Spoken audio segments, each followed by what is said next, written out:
1 Peter chapter 5, verse 1 to 4. To the elders among you, I appeal as a fellow elder and a witness of Christ's suffering, who will also share in the glory to be revealed. Be shepherds of God's flock that is under your care, watching over them, not because you must, but because you are willing, as God wants you to be.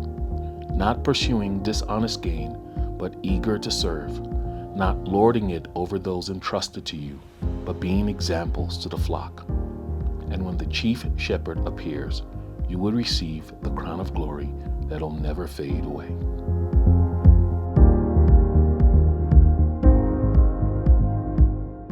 Hi, I'm Pastor Aiyegbusis, and this is my beautiful wife, Aiyegbusis, and we're missionaries in the city of Jos, Plateau State, Nigeria. So after 15 years of serving on staff as a pastor at a church in New Jersey, in 2020, my family and I was in the middle of a pandemic.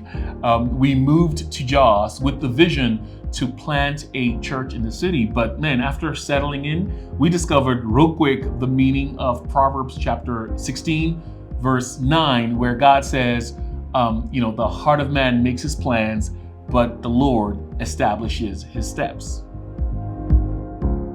In the past, and still in certain pockets of the city, and really in Plateau State, Jos has been the epicenter of a lot of religious and ethnic and even terrorist violence.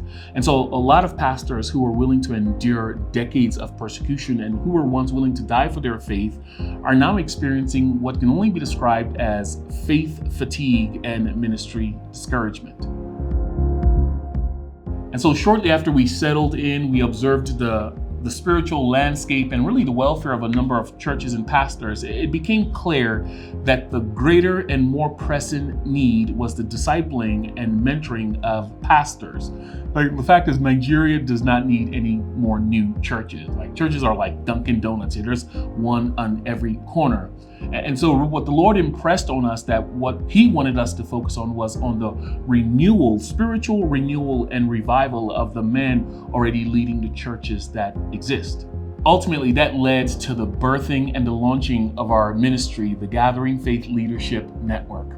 And our vision as a ministry is to develop emotionally and spiritually healthy leaders who lead thriving churches. By God's grace, we're able to secure a rental facility right in the heart of the city, from where we host several seminars, several courses, and discipleship groups for pastors. So one of the trainings that we offer at our training center that has really been pivotal to the process of developing emotionally and spiritually healthy pastors is a 3-day seminar called Soul Care for Pastors. And during this training, we really help pastors unpack any unhealthy behaviors, any unhealthy thought patterns that's hindering their leadership, and we help them learn how to lead from a place of emotional health and spiritual strength. In the last 12 months, we've had the privilege of working with approximately 750 pastors across several denominations, including Equa churches, Kokin Baptist churches, Foursquare Gospels, and really a handful of seminaries. There's a passage that really captures our heartbeat and really that has shaped our calling here to Nigeria.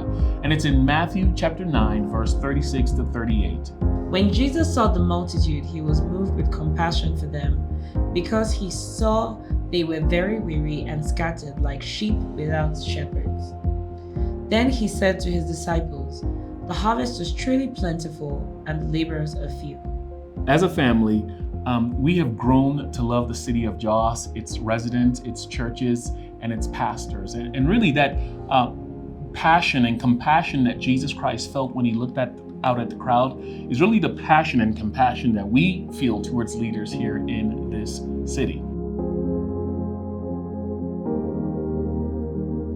So in Matthew chapter 9, verse 36 to 38, the Bible tells us that Jesus looked on the crowds and he felt compassion on them because they looked like, they were sheep without a shepherd. And he said to ask the Lord of the harvest to send out workers, because the harvest is plenty, but the workers are few.